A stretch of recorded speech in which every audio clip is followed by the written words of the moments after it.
నమస్కారం. అన్న, మీ కుటుంబ నేపథ్యం ఏంటి చెప్పగలరా?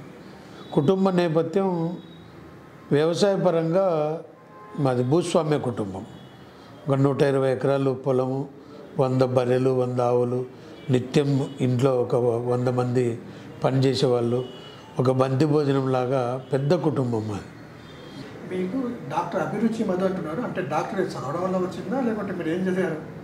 నేను చేసే సేవా కార్యక్రమాల్లో నేను ప్రజలకు సేవ చేస్తున్నాను. సేవా కార్యక్రమంలో భాగంగా నా సేవా కార్యక్రమాలను గమనించిన ఒక అమెరికన్ యూనివర్సిటీ వాళ్ళు ఢిల్లీలోని వైఎంసీఏలో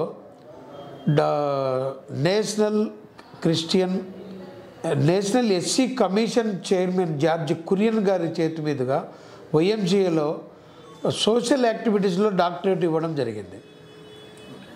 ఆ విధంగా చదువుకున్న డాక్టరేట్ కాదు, సామాజిక సేవలో డాక్టరేట్ వచ్చింది. ఇప్పుడు మీ అమ్మ నాన్న వాళ్ళు ఎక్కడ వాళ్ళు మీరు ఆంధ్ర వాళ్ళని అనుకుంటున్నారు. మీరు ఎక్కడి నుంచి? పుట్టుక ఆళ్ళగడ్డ నియోజకవర్గం. ఇప్పుడు ప్రస్తుతం మారిన పరిస్థితుల్లో ఆళ్ళగడ్డ నియోజకవర్గం, దొర్లిపాడు మండలం, బురారెడ్డిపల్లి గ్రామం. ఆ గ్రామంలో ఈ రోజుకు వ్యవసాయ పొలాలు, ఇల్లు అక్కడ అందరూ ఉంటున్నారు. కాకపోతే 35 సంవత్సరాల కిందట నంద్యాల నియోజకవర్గంలో వ్యాపారం కోసం అని వచ్చి ఇక్కడ స్థిరపడడం జరిగింది. ఎడ్యుకేషన్ అని, వ్యాపారం అని ఇక్కడే, ఇదే సొంత ఊరులాగా భావిస్తూ ఇక్కడే ఉంటున్నాం. మీ విద్యా అర్హత బీకామ్. ఇప్పుడు మీరు సేవా కార్యక్రమాలు చాలా చేస్తున్నారన్న, ఈ చీరల పంపిణీ కార్యక్రమాలు, ఇంకా పేదవాళ్ళకి చాలా సహాయం చేస్తున్నారు కదా. మీకు దీనికి ఆదర్శం ఎవరుంటారు? నాకు వృత్తిలో భాగంగా హోటల్ వ్యాపారం నాది 97లో మొదలు ప్రారంభించడం జరిగింది. నా వ్యాపారంలో భాగంగా ఒక బంధువుల ఊరికి వెళ్ళి వస్తున్నాను నేను, ఆత్మకూరు. మిట్ట మధ్యాహ్నం ఒక ఎస్సీ కాలనీలో వాళ్ళ ఇంటి ముందు ఆగి మంచినీళ్ళు ఇవ్వమ్మా అని అడిగాను. ఒక అమ్మాయి పాప ఇంట్లోకి వెళ్ళి నీళ్లు తెస్తూ ఉంటే నీళ్ళు ఇస్తుందని చెప్పి మేమెవరో చూడకుండా అమ్మాయిని వాళ్ళ అమ్మ తాగడానికి మనకే నీళ్ళు లేవు, దారిని వెళ్ళే వాళ్ళకంతా నీళ్ళు ఇస్తున్నావు అని వాళ్ళ అమ్మాయిని కోప్పడుతూ నా వైపు చూసింది. ఆమె చూసి, అన్న మీరు హోటల్ వాళ్ళు కదా, వెంటనే అక్కడ వాళ్ళ ఇంటి ముందు ఉన్న మంచాన్ని చెట్టు కింద వాల్చి లోపలికి వెళ్ళి చుట్టుపక్కల ఇళ్లకు పరిగెత్తుతూ ఉంది ఆమె. ఏంటి మంచినీళ్ళు అడిగితే కూడా 4 ఇళ్లలో తెస్తుందేమో అనుకున్నా. ఆ ఇంట్లో కొంచెం పెరుగు తీసుకొచ్చి మజ్జిగ చేసి నీళ్ళు అడిగిన ఆమె నాతో పాటు ఉన్న వ్యక్తికి నాకు 2 చెంబులతో మజ్జిగ తెచ్చి ఇచ్చి, అన్న మీరు మా పాప డెలివరీ కోసం వస్తే 10 రోజులు హాస్పిటల్లో మిరియాల చారు ఇచ్చారు, వెల్లుల్లి పౌడర్ ఇచ్చారు, వేడిగా అన్నం ఇచ్చేవాళ్ళు, బాలింతకు వేడి నీళ్ళు ఇచ్చేవాళ్ళు స్నానానికి, నేను ఎవరు అనుకొని అన్నానన్న అని ఒక్క మాట అనడం జరిగింది ఆమె.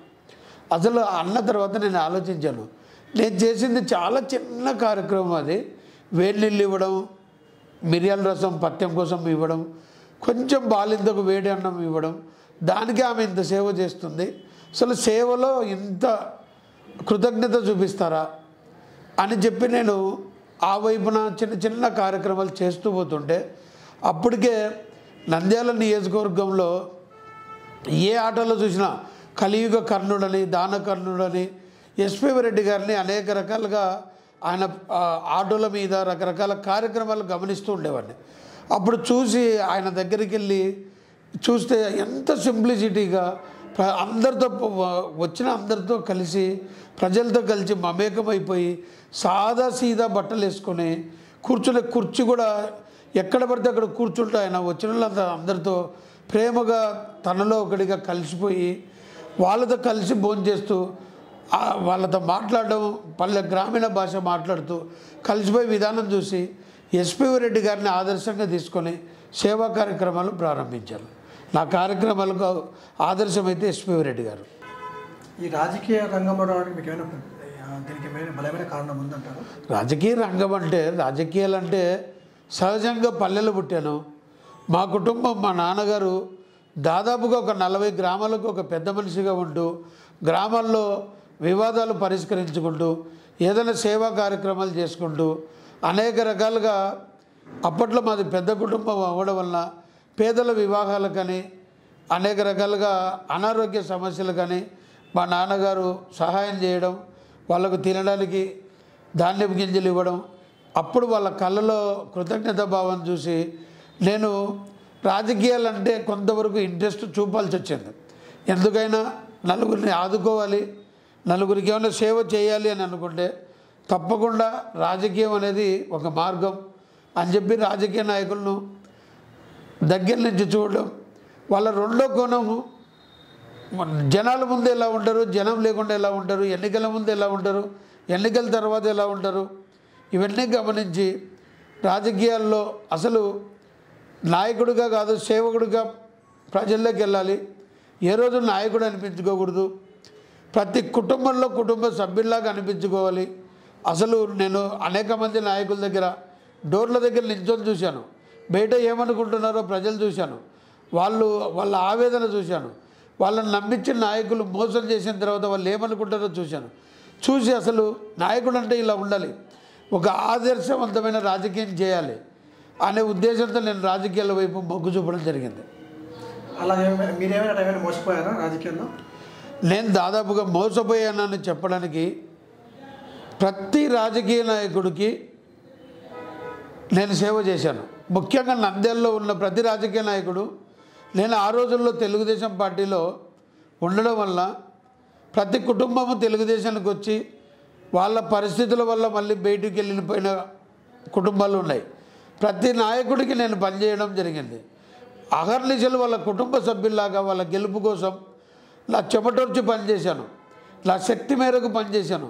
నా కష్టార్జితంతో నేను సంపాదించుకున్న కష్టార్జితం సొమ్ము ఖర్చు పెట్టి వాళ్ళ కుటుంబ సభ్యుల్లాగా నేనే ఒక అభ్యర్థిలాగా కష్టపడ్డాను. అందులో భాగంగా కేసులు పెట్టించుకున్నాను, ఖర్చు పెట్టాను. ఎంత తిరిగినా నేను కూడా కొంతమందిని తీసుకొచ్చి పని చేయించుకున్నప్పుడు హామీలు ఇప్పించాను. ఎన్నికల తర్వాత నా కష్టపడే విధానం చూసి నేను ఎవరికి గెలుపుకైతే కృషి చేశానో వాళ్ళందరూ గెలిచిన మరుసటి రోజు నుంచే నన్ను అణచివేయడానికి ప్రయత్నాలు చేయడం జరిగింది. ఇవన్నీ ప్రతి రాజకీయ నాయకుడు నుంచి నాకు అనుభవం ఉంది. ప్రతి రాజకీయ నాయకుడికి పనిచేశాను, ప్రతి రాజకీయ నాయకుడు నన్ను మోసం చేశాను. నంద్యాల రాజకీయ నాయకుడు అంటే మీరు శిల్ప వాళ్ళ కుటుంబం గురించి చెప్తున్నారు. ఒక శిల్ప కుటుంబం ఏంటి, ఫరూక్ గారికి పనిచేశాను, శిల్ప కుటుంబానికి చేశాను, ఎల్హెచ్ భాస్కర్ రెడ్డి వస్తే పనిచేశాను, భూమా కుటుంబానికి పనిచేశాను, తెలుగుదేశానికి వచ్చిన ప్రతి రాజకీయ నాయకుడికి పనిచేశాను. మీరు శిల్ప కుటుంబానికి ఆ ఎమ్మెల్సీ ఇప్పించడంలో మీ పాత్ర ఉంది అంటారు, అది ఎంతవరకు నిజమంటారు? శిల్ప చక్రపాణి రెడ్డి గారికి మీరు ఎమ్మెల్సీ దాకా వెళ్తున్నారు.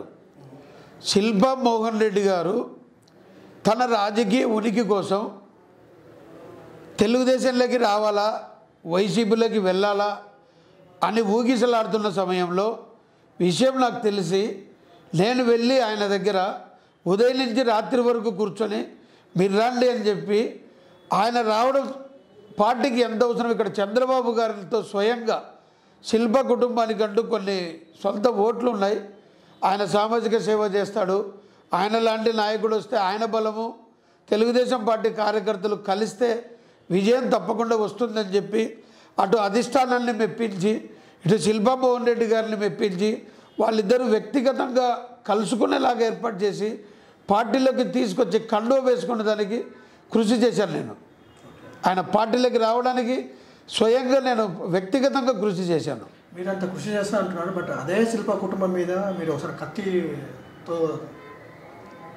కత్తితో దాడులు చేయాలని ప్రయత్నం చేశారు. ఏంటి అసలు అంత ప్రేమ అంటున్నారు, వాళ్ళను పార్టీలు తీసుకొచ్చామంటారు, మరి ఎందుకు ఈ భేదాభిప్రాయం వచ్చింది మీకు శిల్ప కుటుంబానికి?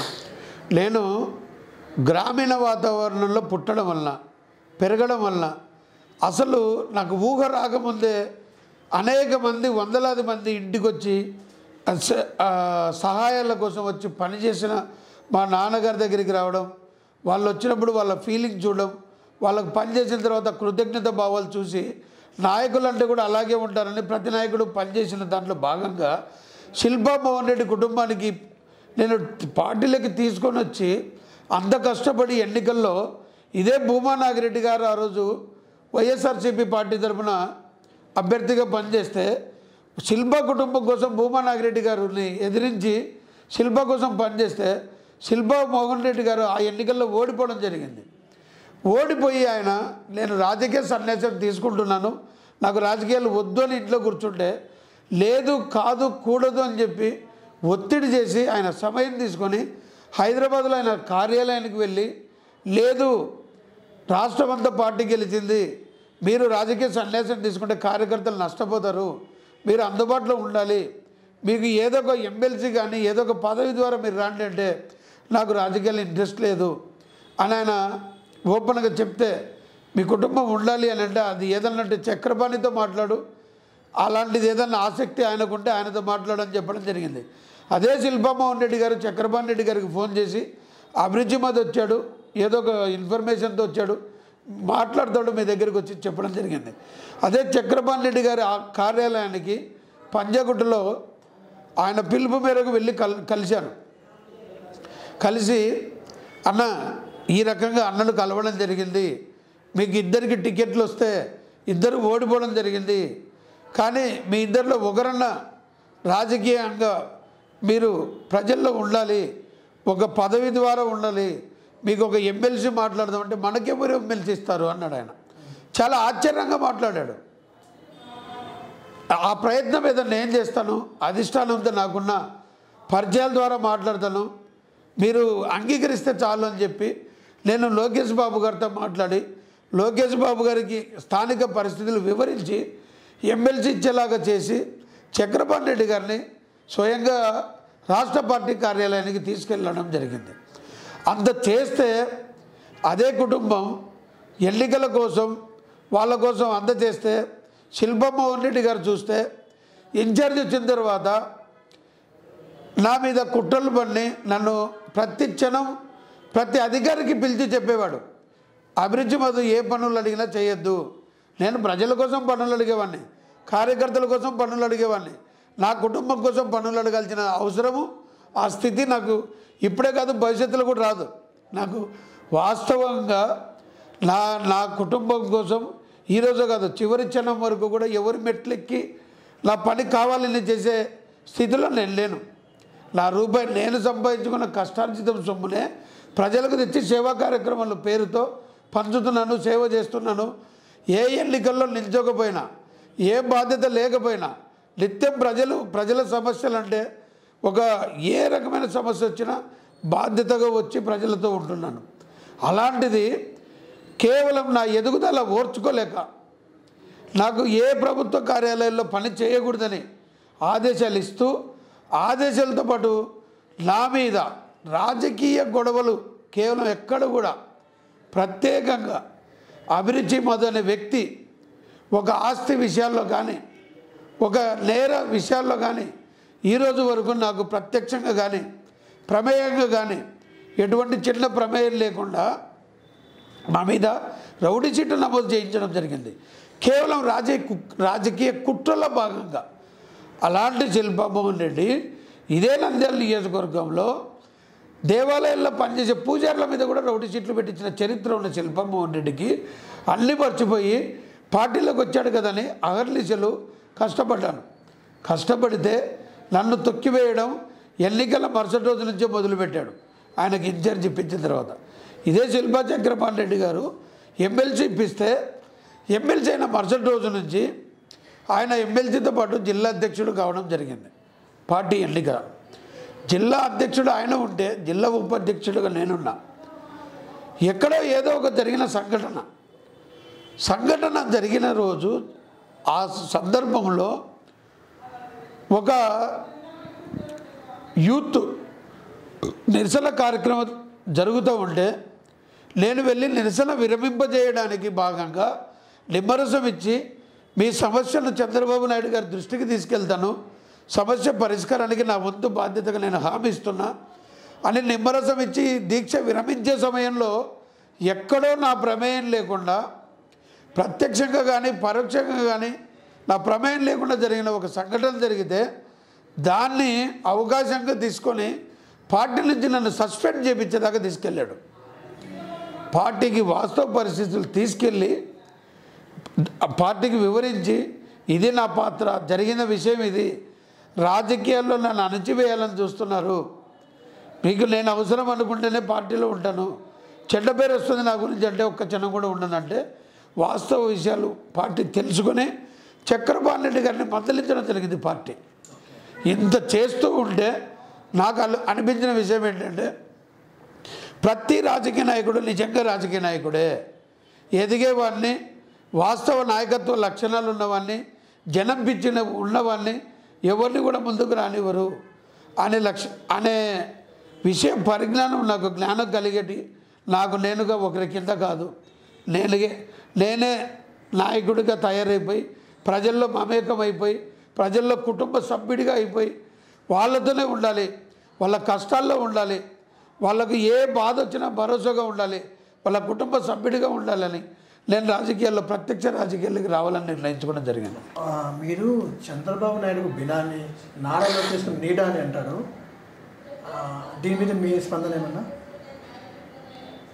నాకు దాదాపుగా ఒక్కొక్కరికి ఒక స్వార్థము, ఒక అలవాటు ఉంటుంది. సంపాదించాలనో, రాజకీయ పదవులనో, లేకుంటే ఈ కోట్లకు వెళ్ళిపోవాలని ఉంటుంది. నాకు జనం పిచ్చి. నాకు ఏ రోజు కూడా నేను ఎంత సింపుల్గా ఉంటానంటే, దాదాపుగా నా దగ్గరికి వచ్చి నించొని మాట్లాడే వాళ్ళకు స్టేట్ కార్పొరేషన్ పదవులు ఇప్పించాను, నేను రాష్ట్ర స్థాయి కార్పొరేషన్ పదవులు ఇప్పించాను. నేను నాకున్న పరిచయాలతో చంద్రబాబు నాయుడు గారికి నిత్యం నేను ఆయన ప్రతిపక్షంలో ఉన్నప్పుడు, అధికారంలో ఉన్నప్పుడు అందరూ ఆయనతో ఉంటారు, ఏ రాజకీయ నాయకుడితోనైనా. ఆయన ప్రతిపక్షంలో ఉన్నప్పుడు జూబ్లీ హిల్స్లో నా ఇల్లు ఆయన ఇంటి పక్కన ఉండడం వల్ల ఆ చనువు అనుకోండి, నాకున్న జనం పిచ్చి అనుకోండి, ఏదన్నా కానీ ఇక్కడ విషయాలను క్షణంలో ఆయన దగ్గరికి తీసుకెళ్ళడం, ప్రతిపక్షంలో ఉన్న ఆయన నాకున్న పరిచయాల ద్వారా ఆయన ద్వారా చెప్పించుకొని అనేక మంది విద్యార్థులకు అనేక విద్యా సంస్థల్లో ఉచితంగా సీట్లు కానీ, తక్కువ ఫీజులో మినహాయింపు కానీ, అనేక రకాలుగా విద్యార్థులకు సీట్లు ఇప్పించడం, కార్పొరేట్ హాస్పిటళ్ళని రాష్ట్రం కలిసి ఉండడం వల్ల, కార్పొరేట్ హాస్పిటల్స్ అన్నీ హైదరాబాద్లో ఉండడం వల్ల అనేక హాస్పిటల్స్ వచ్చిన వాళ్ళను అక్కడ జాయిన్ చేయించడం, ఫీజులో డిస్కౌంట్ ఇప్పించడం, నా ఇంటి నుంచి క్యారియర్ తీసుకొని వెళ్ళి దుప్పట్లని భోజనాలని కల్పించడం, చేతనంత పబ్లిక్లో ఇంటరాక్ట్ కావడం, పబ్లిక్ ఇష్యూస్ మాత్రమే మాట్లాడతాడు, ఇతనికి జనం పిచ్చింది అని చంద్రబాబు గారు గుర్తించడం, అందరికన్నా కొంచెం ఎక్కువ ప్రాధాన్యత ఇవ్వడం, తర్వాత లోకేష్ బాబు గారు రాజకీయాల్లో ప్రత్యక్ష రాజకీయాల్లోకి రావడం, ఆ టైంలో ఆయన నన్ను పరిచయం చేయడం, ఏం చెప్పినా ఇతనికి రాజకీయం అంటే పిచ్చి, మన కుటుంబం అంటే పిచ్చి, జనంతో ఉంటాడు, ఎక్కడ స్వార్థం లేకుండా చెప్తాడు అని లోకేష్ బాబు గారికి పరిచయం చేయడంతో నాకున్న జనంతో ఇక్కడ తిరగడం, అక్కడ రాష్ట్రంలో 2-3 సార్లు ఎమ్మెల్యే గెలిచి మాజీ మంత్రులుగా ఉన్నవారికి కూడా అపాయింట్మెంట్ దొరకని సమయంలో చంద్రబాబు గారితో నిమిషాల్లో కలిసేవాడిని. ఈ పనులు చేయించే దాంట్లో కానీ కల్పించడంలో కానీ అనేక అక్కడ ఉంటున్న నా ప్రాధాన్యత చూసి బయట వచ్చి లబ్ధి పొందిన వాళ్ళు ఒక రకంగా, నన్ను చూస్తే అసూయపడే వాళ్ళు ఇంకొక రకంగా చెప్పడం వల్ల నాకు ఒక రకంగా తెలిసో తెలియకో చంద్రబాబు గారికి సొంత మనిషినో ఇంట్లో మనిషినో మీరన్నట్టు ఆ బినామీనో ఏదో అనుకున్నారు. నేను ఒకరికి బినామీ కదా, నేను ప్రజల రక్షకుల్ని, ప్రజలే నా కుటుంబం, నేను ప్రజలతో ఉంటాను, సమాజానికి సేవకునిగా ఉంటాను, ఒకరికి బినామీగా ఉండను, ఒకరి వ్యక్తిగా ఉండను, ప్రజల మనిషిగా ఉంటాను. చంద్రబాబు నాయుడు మీరు చంద్రబాబు బినామీ కాదంటున్నాడు, కానీ ఒక సామాన్యమైన అభిరుచి మధు ఒక ఎమ్మెల్యే స్థాయిగా ఎమ్మెల్యే క్యాండిడేట్గా పోటీ చేయడానికి ఇంత ఆస్తులు ఇంత డబ్బులు సంపాదించడానికి ఏం కారణం? భూ కబ్జాలు అంటారా, అంటే రౌడీ సెటిల్మెంట్లు అంటారా? ఆ విషయానికి వస్తే సహజంగా ప్రస్తుతం ఉన్న రాజకీయాలు, నేను నంద్యాల నుంచి ప్రత్యక్ష రాజకీయాల్లో ఉన్నాను. నంద్యాలలో ఉన్న ప్రతి రాజకీయ కుటుంబము ఆర్థికంగా నాకన్నా చిన్న కుటుంబాలే. నేను పుట్టుకతో భూస్వామ్య కుటుంబంలో పుట్టాను. పుట్టుకతో ఒక 40 గ్రామాలకు ఆపదొస్తే ఆదుకున్న కుటుంబంలో పుట్టాను. నా కుటుంబ నేపథ్యమే భూస్వామ్య కుటుంబం. నేను ఆ ఫ్యాక్షన్ వాతావరణం అవన్నీ నచ్చక టౌన్లోకి వచ్చాను. ఇక్కడ చదువు కోసం వచ్చి ఇక్కడే వ్యాపారం చేస్తూ ఇక్కడే సేవా కార్యక్రమాలు చేస్తున్నాను. ఇక్కడ ప్రముఖంగా గతంలో పాలించిన నాయకులు కానీ ప్రస్తుత ప్రముఖ కుటుంబాలు కానీ ఎవరు కూడా నా పుట్టుకతో పోల్చుకుంటే నాకు సమానం కాదు కదా, నాకు పోల్చుకోవడానికి కూడా పనికిరాని ఆర్థిక నేపథ్యం ఉన్న కుటుంబాల నుంచి వచ్చిన వారు ఈరోజు వాళ్ళ ప్రస్తుత పరిస్థితులను బట్టి వాళ్ళు రాజకీయాన్ని ప్రజలను కల్లిబొల్లి మాటలు చెప్పి సేవ మాటన రాజకీయాల్లోకి వచ్చి అనేక రకాలుగా నయవంచనకు గురి చేసి ప్రజలను అనేక రకాలుగా మభ్యపెట్టి వాళ్ళ వ్యక్తిగత ఒరిజినల్ రూపం బయటపడే లోపల ఒకసారి రెండుసార్లు గెలవడం ఓడడం జరుగుతూ ఉంది. కుటుంబ నేపథ్యం విషయంలో నా కుటుంబంతో పోల్చుకునే నేపథ్యం ఆర్థిక నేపథ్యం ఏ కుటుంబానికి లేదు.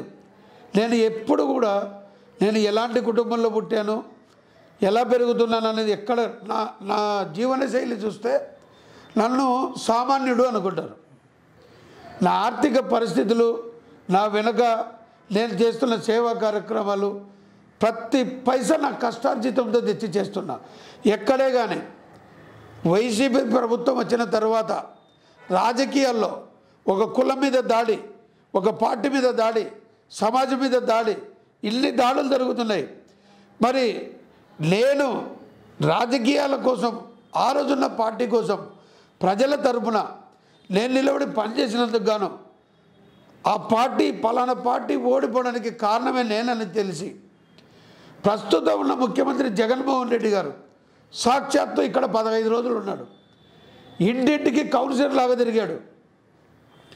అభిరుచి మధు అనే వ్యక్తి కోసం మధు నాకు కావాలి, మధుకి ఎంత డబ్బు కావాలి, ఎమ్మెల్సీ కావాలన్నా అని చెప్పి ప్రస్తుతం ఉన్న ఉప ముఖ్యమంత్రి స్థాయి నాయకులను కూడా, ప్రస్తుతం ఉన్న మంత్రులను కూడా నా ఇంటికి రాయబేరానికి పంపడం జరిగింది. ఇది నంద్యాల ప్రజలందరికీ తెలిసిన విషయం. మరి నేను రౌడీనైతే నా ఇంటికి ఎందుకు వస్తాడు? నా వెనక ప్రజాబలం ఉందని ప్రస్తుత ముఖ్యమంత్రి నా ఇంటికి పంపించాడు కదా. ప్రముఖ నాయకులను పంపించాడు. ఈరోజు మంత్రులుగా ఉప ముఖ్యమంత్రులుగా ఉన్న నాయకులు నా ఇంటికి వచ్చి కూర్చొని ప్రజలందరి సాక్షిగా రాయబేరాలు జరగడం జరిగింది.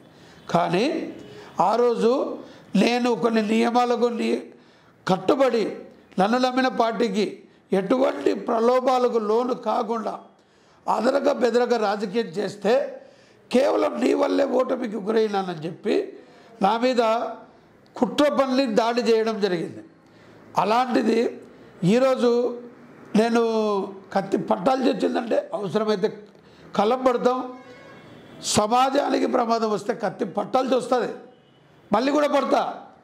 ఈ నాయకుల భరతం పట్టడానికి ఎంత దాకానైనా తెగిస్తా. సమాజంలో నిన్న కూడా 2-3 రోజుల కిందట నంద్యాలలో హిందువులని కానీ, ముస్లింలని కానీ, క్రిస్టియన్లని కానీ ఎటువంటి కులాల మతాల భేదాలు ఇక్కడ లేవు. ప్రతి ఒక్కరూ కూడా కుటుంబంలాగా కలిసిమెలిసి చేసుకుంటారు. పండుగలు కానీ అన్నిటికీ కూడా కలిసి చేస్తారు. అలాంటిది 2 రోజుల కిందట కూడా ఒక మత కల్లాలు సృష్టించే ఉద్దేశంతో 3 పార్టీలను ఉద్దేశించి ఫ్లెక్సీలు వేయించడం జరిగింది. ఆ ఫ్లెక్సీలు ఎవరేస్తారు? అలాంటి మత కల్లాలను ఎవరు సృష్టిస్తారు? నంద్యాల ప్రజలకు విఘ్నులు. నంద్యాల ప్రజలు చాలా చైతన్యవంతమైన ప్రజలు. నంద్యాలలో పుట్టి పెరిగిన వాళ్ళు 20-25% ఉంటే 75% అనేక నియోజకవర్గాల నుంచి, అనేక జిల్లాల నుంచి, అనేక రాష్ట్రాల నుంచి వచ్చి ఇక్కడ నివాసం ఏర్పరచుకొని ఇక్కడే శాశ్వతంగా ఉండడానికి వచ్చిన 10 లక్షల జనాభా నివసిస్తున్న ఊరిది. ఇలాంటి కల్లిబొల్లి నాయకులకు భరతం పట్టడం కోసం, సమాజంలో చీడ పురుగులను వదిలించడం కోసం అవసరమైతే మళ్ళీ కత్తి పడతా. సమాజం కోసం మాత్రమే సేవకుణ్ణి, సమాజం కోసం మాత్రమే సేవకుణ్ణి. వీళ్ళ ధన మదముతోనో రాజకీయ మదముతోనో భయపెట్టాలని చూస్తే ఊరు వదిలించేంత వరకు వాళ్ళని వదులుకోను. ఇంకొక చిన్న మాట అన్నా, ఇప్పుడు చంద్రబాబు నాయుడు మీకు చాలా దగ్గర సంబంధం ఉందంటున్నాడు, మీకు బాగా పరిచయం అంటున్నాడు. అంత దగ్గర సంబంధం ఉన్న మీరు రాజకీయంగా వెనుకబడిపోవడానికి కారణం ఏమంటారు? అదే చంద్రబాబు నాయుడికి మీరు ఇదే నంద్యాలలో టీడీపీ సీటు తీసుకొచ్చు కదా. ఒక దానికి సమాధానంగా మొదట నాకు అసలు అభ్యర్థి కావాలి, నాయకుడు అవ్వాలి, పదవులు కావాలనేది నాకు అసలు నా బ్లడ్లో లేదు. వాడుకున్న నేను పనిచేసే ప్రతి నాయకుడు మోసం చేయడం వల్ల ఇప్పుడు కలిగిన కోరికది. ప్రత్యక్షంగా ప్రజలకు, ప్రభుత్వానికి వారధిగా ఉండాలి. అసలు సమాజం అంటే చూపించాలి, బానిసత్వం లేని సమాజం చూపించాలి. అంబేద్కర్ రాసిన రాజ్యాంగం అమలు పరచాలంటే నేనే నాయకుడిగా ఉండాలి, నేనే ఎన్నుకోబడాలి, ప్రజల దగ్గరికి వెళ్ళి నేను ప్రజాస్వామ్యం అంటే ఎలా ఉంటుందో చూపించాలి, నెక్స్ట్ పాలించాలనుకున్న నాయకుడిలో మార్పు తీసుకురావాలి, ప్రజల్లో కూడా ఈ అసమానతలు పోగొట్టి అసలు ప్రతి నాయకుడిని నిలదీసేంత చైతన్యవంతులు చేయాలి, ప్రజలను చైతన్యవంతులు చేయాలని కంకణం కట్టుకున్నాను. ఇందులో భాగంగా ప్రత్యక్ష రాజకీయాలకి రావాలి అని అనుకున్నప్పుడు చంద్రబాబుతోనే నేను నడవచ్చు, కానీ ఎన్నో అవకాశాలు నాకు వచ్చినా కూడా నేను ప్రతి ఒక్కరిని చెప్పాను కదా, రాష్ట్ర స్థాయి కార్పొరేషన్లు కూడా ఇప్పించాను, కానీ ఎక్కడ కూడా పదవి అనేది కలగడానికి అనేక బాధలు ఉన్నాయి. నమ్మిన ప్రతి ఒక్క నాయకుడు తొక్కడం జరిగింది. తొక్కడం కాక నా మీద ఆరోపణలు. సేవ చేస్తున్నానంటే ఎక్కడ ఎదుగుతానో, ఎక్కడ ప్రజలతో ఒకటిగా ఉంటానంటే, ఎక్కడ ఏ రూపంలో ప్రత్యక్ష రాజకీయాల్లోకి వస్తున్న భయంతో నా మీద సరిపోయిన నా ప్రజలు సమాజం అంతా నన్ను మా కుటుంబ సభ్యుల్లాగా చూస్తారు. అసలు ముస్లిమ్స్ రంజాన్ వస్తే నేను ఎక్కడ ఉన్నా కూడా నాయకులు ప్రజలకు సేవ చేయాల్సి వస్తుంది, వాళ్ళని ఏం ఆశిస్తారని పారిపోతారు. పోటీ చేసి గెలిచిన వాళ్ళు, ఓడిన వాళ్ళు. నేను ఎక్కడున్నా నా కష్టార్జితంతో సంపాదించుకున్న రూపాయిని రంజాన్ వస్తే పగలంతా చీరలు మహిళలకు పంచుకుంటూ, రాత్రి సమయంలో ఇఫ్తార్లు ఇచ్చుకుంటూ వాళ్ళలో ఒకటిగా ఉంటాను. క్రిస్మస్ వస్తే పాస్టర్లందరితో, బిషపులతో వాళ్ళకు నూతన వస్త్రాలు ఇచ్చుకుంటూ, వాళ్ళకేదో సైకిళ్ళు, ప్రచారానికి మైకులు ఇచ్చుకుంటూ, మహిళలకంతా చీరలు పంచుకుంటూ క్రిస్మస్ అంతా లోకల్గా నెల రోజులు ఉంటాను. అదే యువతనంతా ప్రోత్సహించడానికి టీములుగా ఏర్పాటు చేసి వినాయక చవితిని అత్యంత ఘనంగా, రాష్ట్రంలోనే అత్యంత ఘనంగా నిర్వహించుకునేలాగా ఒక 100 విగ్రహాలు ఇస్తూ కేంద్ర గణేష్ సమితిలో గౌరవాధ్యక్షుడిగా 15 సంవత్సరాల నుంచి ఉంటున్నాను. ఇవన్నీ చేస్తూ కూడా ప్రత్యక్ష రాజకీయాల్లో లేకపోతే నేను చాలా పనులు చేయలేననే ఉద్దేశంతో చంద్రబాబు ఓడిపోవడం, ఆ జనం పిచ్చితో అనేక మంది నా దగ్గరికి రావడం ఒకవైపున జరుగుతూ ఉంది.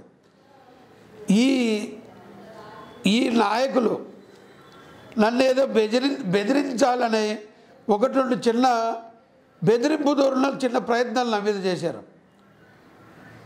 నేను మరో కొనవే చూశారు, మీరు సేవకుడిగా చూశారు, విశ్వాసంగా పనిచేయడమే చూశారు. ప్రత్యక్ష రాజకీయాలు చేస్తాను అన్న. నంద్యాలలో ఫారూకు, భూమా, శిల్ప కుటుంబాలు చాలా బలంగా ఉన్నాయి. ఇక్కడ ఆర్థికంగా బలంగా ఉన్నారు, రాజకీయంగా కూడా బలంగా ఉన్నారు. అటువంటి కుటుంబాలను మీరు ముందర పెట్టుకొని మీరు ఏ విధంగా నెట్టుకురొద్దాం అనుకుంటున్నారు? ఇక్కడ ముఖ్యంగా బలవంతులు అనేది రాజకీయాల్లో వాళ్ళు అనుభవించే పదవులను బట్టి కాదు బలవంతులయ్యేది.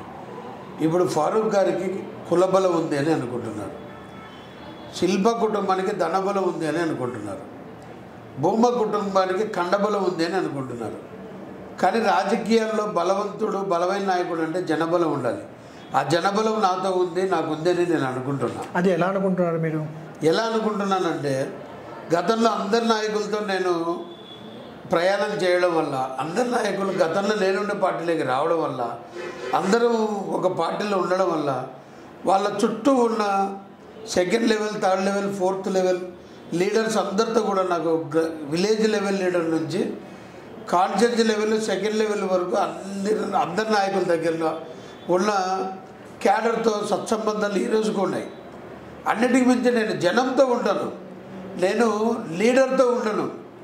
వాళ్ళతో ఉండి కూడా జనంతోనే ఉన్నాను. ఆ జనంతో ఉంటాను, జనం నాతో ఉంటారనే అసూయతోనే నన్ను ప్రతి నాయకుడు తొక్కేశాడు. కాబట్టి ఈరోజు కూడా జనమే నా బలం, జనమే నా ఆయుధం. జనబలం ఉన్న నాయకుడిని ఎవరు ఏం చేయలేరు. ఎంత పెద్ద వ్యవస్థ ఉన్నా కూడా జనబలంతో నేను ధీటుగా ఎదుర్కోగలని నాకు నమ్మకం ఉంది. ఇక్కడికి ఒక చిన్న విషయం అన్న, మీరు జనం మీ బలం అంటున్నారు, మీరు ఒక సర్పంచ్ కూడా పోటీ చేయలేదు, అటువంటిది ఏకంగా ఒక ఎమ్మెల్యేగా మీరు పోటీ చేస్తామంటున్నారు. ఈ పార్టీ నిర్మాణం మీద మీకు అవగాహన ఉందా? ఉదాహరణకు ఇప్పుడు నేను అసెంబ్లీ కన్వీనర్గా, బీజేపీ అసెంబ్లీ కన్వీనర్గా ఉన్నాను. మాకు 271 బూతులు ఉంటాయి, ఎన్నికల బూతులు. మా పార్టీ ప్రత్యేక శ్రద్ధ తీసుకొని బూతు కమిటీ బూతు నిర్మాణం జరగాలని చెప్పడం జరిగింది. తర్వాత శక్తి కేంద్రాలు 5 బూతులను ఒక కమిటీ నిర్వహించడం కోసం చెప్పింది. అందులో భాగంగా మండల కమిటీల బాధ్యతలు చెప్పారు, పట్టణ కమిటీ బాధ్యతలు చెప్పారు. 271 బూతులకు గాను ప్రతి బూతు కమిటీ 12 మందితో నిర్మాణం జరుగుతుంది. దాదాపుగా నేను ఛార్జ్ తీసుకొని కన్వీనర్గా 20 రోజుల్లో 80% బూతు కమిటీల నిర్మాణం చేసుకున్నాను, శక్తి కేంద్రాల నిర్మాణం చేసుకున్నాను, 2 మండలాల కమిటీ నిర్మాణం చేసుకున్నాను, పట్టణ కమిటీ నిర్మాణం చేసుకున్నాను. నాకున్న సంఖ్య సభ్యత్వం ఇస్తూ నిర్మాణం చేసుకుంటున్నాను.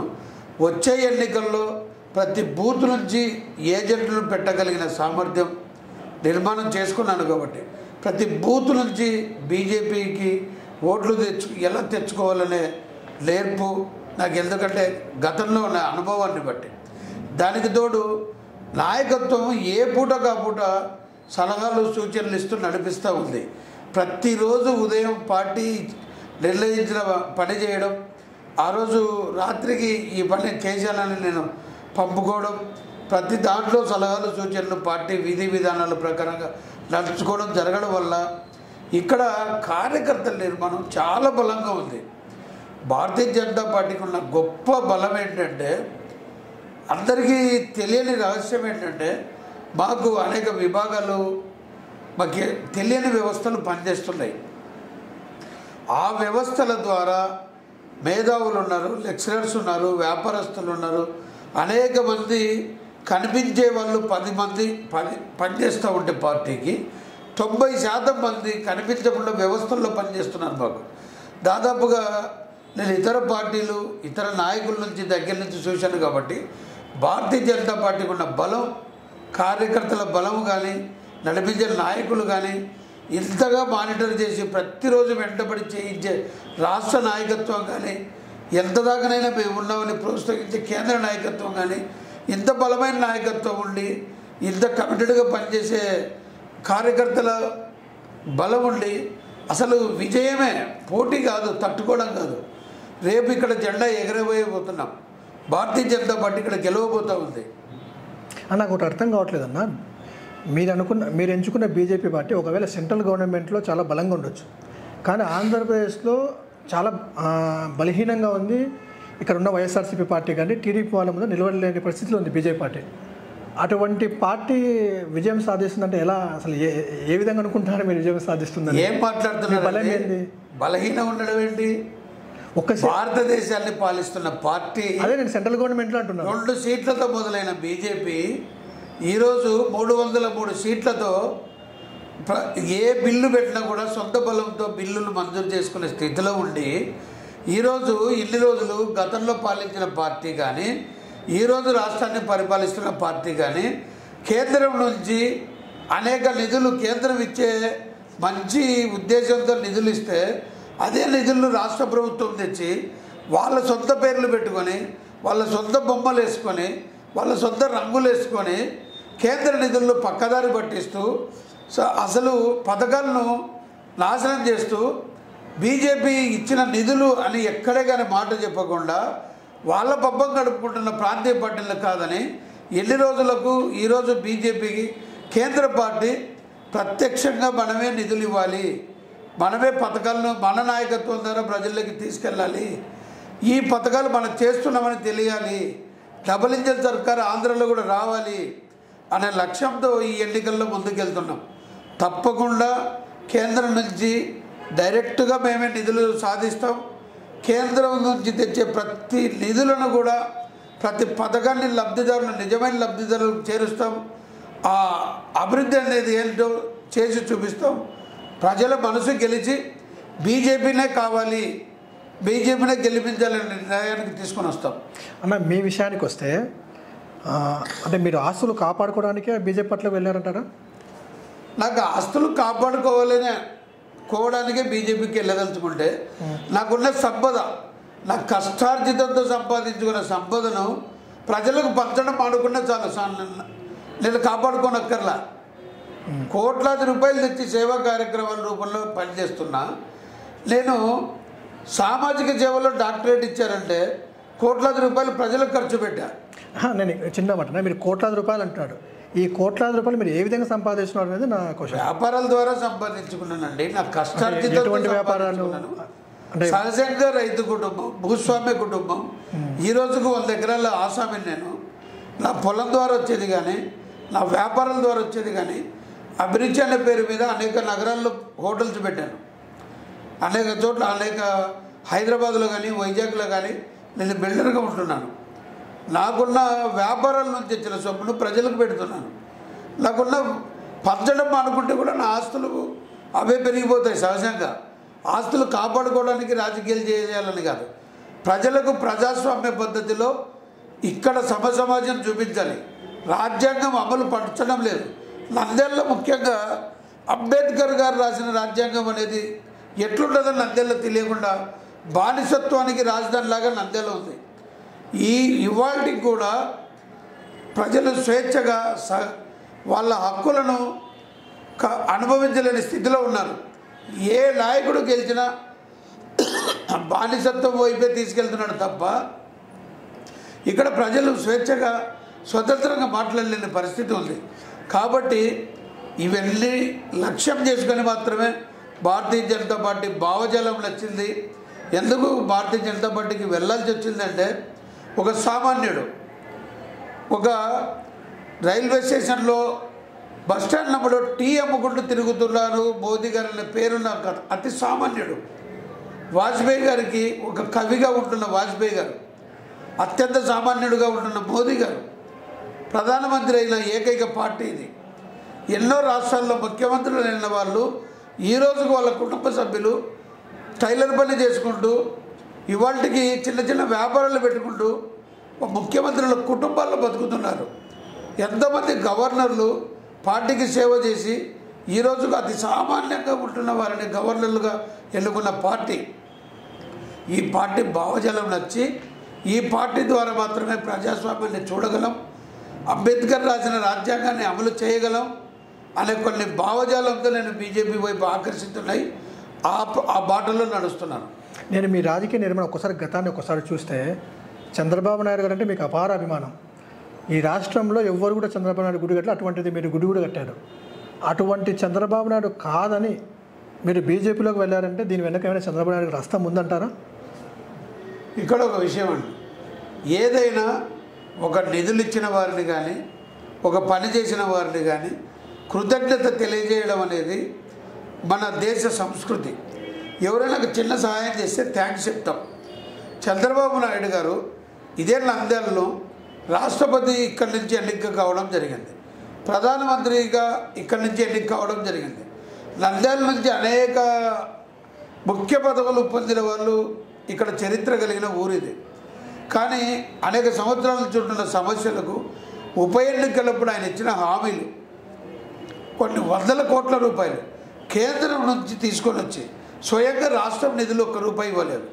కేంద్రం నుంచి వేల కోట్ల రూపాయలు తీసుకొని వచ్చి నంద్యాల అభివృద్ధికి ఒక 50 సంవత్సరాలకు సరిపడా తాగునీరు కానీ, రోడ్లు కానీ, మురుగునీటి వ్యవస్థ కానీ, అనేక విద్యాలయాలు రావడంలో కానీ ఇక్కడ కృషి చేయడంతో ఆయనకు కృతజ్ఞతాపూర్వకంగా ఒక గుడి కట్టి మన కృతజ్ఞత తెలియజేయడం అనేది మనిషి సహజ లక్షణం. కాబట్టి అందులో భాగంగా గుడి కట్టి అది ఆయన అనుమతితో ఆయన రుణం తీర్చుకోవాలని అనుకున్నాం. కృతజ్ఞత భావంతో మాత్రమే కట్టాం. ఆయనది డెవలప్మెంట్ విజన్, మేము డెవలప్మెంట్ విజన్ కోరుకుంటాం. అందులో భాగంగా అప్పుడు అక్కడ పనిచేయాల్సి వచ్చింది, గుడి నిర్మాణం చేయాల్సి వచ్చింది. ఈరోజు భారతీయ జనతా పార్టీ శాశ్వతమైన అభివృద్ధి కావాలి, ఇక్కడ సమాజం చూడాలి అనుకుంటే బీజేపీతో సాధ్యమని బీజేపీలోకి వెళ్ళాను. బీజేపీతోనే అది సాధ్యమని నేను గంటాపదంగా చెప్పగలను. మీ పర్సనల్ విషయాలు ఒకసారికి వస్తేనా, భూమా నాగిరెడ్డి గారితో మీకు విభేదాలు ఉన్నాయంటారు. అసలు ఎందుకు విభేదాలు వచ్చాయంటారు? అసలు భూమా నాగిరెడ్డి గారు అంటే రాజకీయాల్లో నాకు ఊహ తెలియక ముందు నుంచి అత్యంత ఇష్టమైన లీడర్ నాకు భూమా నాగిరెడ్డి గారు. ఎందుకంటే ఆయన దగ్గరికి వచ్చే జనం కానీ, ఆయన సమస్యల మీద స్పందించే తీరు కానీ, మనసులో ఒకటి బయట ఒకటి లేకుండా, కల్మషం లేకుండా, తన వాడు అంటే కాపాడుకోవడానికి ఎంత దాకానైనా తెగిస్తాడనే పేరు భూమా నాగిరెడ్డిలో నేను ఆయన దగ్గర నుంచి గమనించాను. అటువంటి నాయకుడికి నేను దగ్గర అవ్వడం, నా శైలి ఆయనకు నచ్చడం, నన్ను ఆయన ప్రోత్సహించడం చూసి ఆయనతో ఉంటున్నా. భూమా అంటే ఏవి అంటే భూమా అని చెప్పుకున్న ఏవి సుబ్బారెడ్డి ఎక్కడ మధు నాకు అడ్డం వస్తాడో, భూమాతో కనెక్టివిటీ పెట్టుకుంటున్నాడు అని చెప్పి కుట్ర కోణాలతో నన్ను అణిచివేసే ప్రయత్నంలో భాగంగా భూమా నాగిరెడ్డి గారికి నాకు కొంచెం గ్యాప్ తెచ్చే ప్రయత్నం చేశాడు. ఎవరు చేశారంటారు? ఏవి సుబ్బారెడ్డి గారు చేశారు ఆ ప్రయత్నం. ఏవి సుబ్బారెడ్డి గారు నాకు భూమా నాగిరెడ్డి గారితో విభేదాలు అనేది అపోహ మాత్రమే. ఆయన చనిపోయినా బతికి ఉన్నా ఈ రోజుకు నాకు అత్యంత నచ్చే లీడర్ ఆయన వ్యక్తిత్వం నచ్చుతుంది నాకు. ఈ ఉన్నది ఉన్నట్లుగా మాట్లాడే నాయకుడు భూమా నాగిరెడ్డి గారు. చనిపోయిన ఈ రోజుకు జీవించి ఉన్నాడు ఆయన. అలాంటి నాయకుడితో నాకు ఆయన ఇచ్చే విలువను స్థానాన్ని చూసి ఏవి సుబ్బారెడ్డి గారు ఎక్కడ మధు నాకు అడ్డమవుతాడో ఆయన ఎదుగుదలకని చెప్పి కేవలం ఏవి సుబ్బారెడ్డి గారితో మాత్రమే, చనిపోయిన భూమా నాగిరెడ్డి గారి గురించి ఈరోజు నా అభిప్రాయం ఏంటంటే బ్రతికి ఉన్న ఏవి సుబ్బారెడ్డి ద్వారా మాత్రమే నాకు విభేదాలు. అవి ఈ రోజుకు ఉన్నాయి. కానీ ఏవి సుబ్బారెడ్డి గారికి విభేదాలకు భూమా నాగిరెడ్డి గారికి సంబంధం లేదు. ఎన్ని ఏవి సుబ్బారెడ్డి కట్టుకథలు చెప్పినా నా గురించి భూమా నాగిరెడ్డి గారు నమ్మేవారు కాదు. అందుకు ఉదాహరణనే అఖిలమ్మ గారు కానీ, భూమా బ్రహ్మానంద రెడ్డి గారే కానీ, భూమా కిషోర్ రెడ్డి గారితో కానీ ఈరోజు కూడా నాకు చాలా మంచి సంబంధాలు ఉన్నాయి. ఇప్పుడు భూమా కుటుంబం లాగానే మాట్లాడుకుంటాం మేము. అవునన్నా, ఇప్పుడు భూమా బ్రహ్మానంద రెడ్డి గారికి టీడీపీ టికెట్ నిరాకరించింది. భూమా బ్రహ్మానంద రెడ్డి, భూమా కుటుంబం మీకు ఏమైనా ఇంటర్నల్గా మద్దతు తెలిపే అవకాశం ఉందంటారా? ఇక్కడ ఒకటండి, భూమా బ్రహ్మానంద రెడ్డి గారికి నంద్యాల నియోజకవర్గంలో ఓటు హక్కు లేకుండా ఆయన కోసం పార్టీ ఆదేశించిందని చెప్పి పార్టీ ఆదేశానుసారం ప్రాణాలు అడ్డపెట్టి నేను పనిచేశాను. పదవులేమో నాయకులకు వచ్చాయి, కేసులేమో ఖర్చులేమో నాకు వచ్చాయి. కానీ నేను ఎక్కడ కూడా నంద్యాల నియోజకవర్గంలో వేలాది కోట్ల రూపాయల పనులు జరిగితే ఒక పని గురించి బ్రహ్మానంద రెడ్డి ఎమ్మెల్యేగా ఉన్న రోజులు ఆయన ఇంటి గడప దొక్కలేదు నేను. అటువంటిది ఆయన ఎమ్మెల్యే పదవీ కాలం అయిపోయిన తర్వాత తిరిగి జనరల్ ఎలక్షన్లో మళ్ళీ అభ్యర్థిగా వస్తే మళ్ళీ పనిచేశాను. నేను ఏ రోజు ఆశించి ఏ నాయకుడికి పనిచేయలేదు. ఇప్పుడు మీకోసం పనిచేస్తారంటారా? కానీ ఈరోజు భూమా బ్రహ్మానంద రెడ్డి గారు అభ్యర్థిగా లేకపోతే పార్టీ వేరైనా నేను చేసిన పనిని బట్టి ఆయనకు పనిచేశాను కాబట్టి అడిగే అర్హత ఉంది అని నా భావన. నేను వెళ్ళి ఖచ్చితంగా మద్దతు కోరుతాను. ఆయనకు ఒక పార్టీ అభ్యర్థిగా లేకపోతే ఖచ్చితంగా అడిగే హక్కు ఉంది, అడుగుతాను, మద్దతు తీసుకుంటాను. ఎస్పీ రెడ్డి కుటుంబంకు మీకు ఎలా ఉందండి సంబంధాలు? ఎస్పీ రెడ్డి గారి వలన దాదాపుగా ఆయన ప్రభావం ఎంత ఉండేదంటే కలియుగ దానకర్ణుడు, కర్ణుడు ఎలా ఉంటాడో నేను చూడలే. కలియుగంలో దానకర్ణుడిని ఆయన రూపంలో నేను చూశా. దాదాపుగా ఆయన వల్ల లబ్ధి పొందని కుటుంబము నంద్యాల నియోజకవర్గంలో కాదు ఈ జిల్లాలో లేదని నా భావన. అటువంటిది వేలాది మంది కార్మికులతో కలిసి భోంచేసేవాడు. అంత పెద్ద వేల కోట్ల అధిపతి అయింది కూడా సామాన్యుడిగా జనంలో కలిసిపోయేవాడు. ఆయనకున్న బలంతో ఆయనతో కలిసి పోటీ చేసిన ప్రతి లీడర్ ఆయన బలం వల్ల ఎమ్మెల్యే అయ్యారు నంద్యాలలో. ఎగ్జాంపుల్ 2 సార్లు శిల్పమోహన్ రెడ్డి గారు ఆయనతో కలిసి పోటీ చేయడం వల్ల గెలిచాడు. ఒక్కసారి అదే శిల్పమోహన్ రెడ్డి గారు ఎస్పీ రెడ్డి గారితో విభేదించడం వల్ల ఓడిపోయాడని నా భావన. కానీ ఎస్పీ రెడ్డి కుటుంబం నుంచి లబ్ధి పొందిన వాళ్ళే తప్ప ఎస్పీ రెడ్డి కుటుంబము ఈ నంద్యాల నియోజకవర్గం నుంచి ఏమీ కోరుకోలేదు. కానీ ఆయన కుటుంబానికి ఈ నియోజకవర్గం రుణపడి ఉంది. నేను కూడా ఆయన అభిమానిగా నా కష్టార్జితంతో చేసే ప్రతి కార్యక్రమంలో నాకు ఆయన ఆదర్శం అని చెప్పుకున్నాను కాబట్టి వాళ్ళ ఇంటికి వెళ్ళి వాళ్ళ సహాయము సహకారం వాళ్ళ ఆశీర్వాదం కావాలని కోరుకుంటాను, ఖచ్చితంగా కోరుకుంటాను. ఇప్పుడు నంద్యాల చూస్తే ఎక్కువ శాతం ముస్లిమ్స్ జనాభా ఉన్నారు. బీజేపీ మీద ఒక మతతత్వ పార్టీ, ఒక హిందుత్వ పార్టీ అనేది ఒక భావన. ఇన్ని పెట్టుకొని నంద్యాలలో మీ ఏ ధైర్యంతో మీరు గెలుస్తారని చెప్తున్నారు? ఓకే, నంద్యాలలో 3 లక్షల ఓట్లు ఉన్నాయి. దూదేకుల ముస్లింతో కలిపితే దాదాపుగా 70,000 ఓట్లు ఉన్నాయి. ఇంకా 2,30,000 ఓట్లు ముస్లిమేతర ఓట్లు ఉన్నాయి. అది ఆ సంఖ్య వరకే. కానీ నాకు బీజేపీ అసెంబ్లీ కన్వీనర్ ఇచ్చారు అంటే ముస్లిమ్స్ నుంచి అతి ఎక్కువ స్పందన వచ్చింది, క్రిస్టియన్స్ నుంచి అతి ఎక్కువ స్పందన వచ్చింది. నన్ను ఒక మతానికో ఒక కులానికో సంబంధించిన వ్యక్తిగా నంద్యాల ప్రజలు చూడరు. ఎందుకంటే నేను ఎప్పుడు అలాగా ఎవరితో లేను. ఈ రోజుకు నేను వేసుకున్న కమిటీల్లో కానీ నేను ఇచ్చిన సభ్యత్వాల్లో కానీ పాస్టర్స్ ఉన్నారు, బిషప్లు ఉన్నారు, ముస్లిమ్స్లో అనేక మంది స్నేహితులు, ప్రాణ స్నేహితులు ఉన్నారు. అన్న నువ్వు ఏ పార్టీలో ఉంటే మాకు ఎందుకు, నీ విజన్ అవసరం, నీతో నడుస్తామంటున్నారు. అన్నిటికి మించి మోదీ గారు పరిపాలనలో కాశ్మీరు నిత్యం కల్లోల్లో ఉన్న కాశ్మీరే ఇవాళ ప్రశాంతంగా ఉంటే అసలు మత కల్లోలాలు అనేది లేని ఏకైక పరిపాలన మోదీ గారు చూపిస్తున్నారు. మోదీ గారు ప్రపంచానికి విశ్వగురువుగా కొనియాడబడుతున్న ఈ పరిపాలనలో అసలు అది అపోహ తప్ప, కొన్ని రాజకీయ పార్టీలు పబ్బం గడుపుకోవడానికి చెప్తున్నాయి తప్ప అసలు ఇక్కడ అది విషయమే కాదు. చివరగా ఇక్కడ బీజేపీ అధికారంలోకి వచ్చి మీరు ఎమ్మెల్యేగా గెలిస్తే నంద్యాల ఏం చేద్దాం అనుకుంటున్నారు? ఎటువంటి డెవలప్మెంట్ యాక్టివిటీస్ చేస్తాం అనుకుంటున్నారు? అసలు రాష్ట్ర ప్రభుత్వానికి అంటూ ప్రస్తుత జగన్మోహన్ రెడ్డి గారు ఆదాయం అనేది రూపాయి లేకుండా రాష్ట్రాన్ని చంపేశాడు. ఇప్పటికే లక్షలాది కోట్ల రూపాయలు కేంద్ర నిధులు అనేక పథకాలకు ఇస్తే పథకాల పేర్లు మార్చి తన పేర్లు పెట్టుకొని కేవలం నిరుపయోగమైన పథకాలు ఇచ్చుకుంటూ అభివృద్ధి అనేది చంపేసి పరిశ్రమలు అనేది రాకుండా రాష్ట్ర ఆదాయం అనేది లేకుండా చేశాడు. నేను గెలిస్తే కేంద్రం నుంచి రాష్ట్ర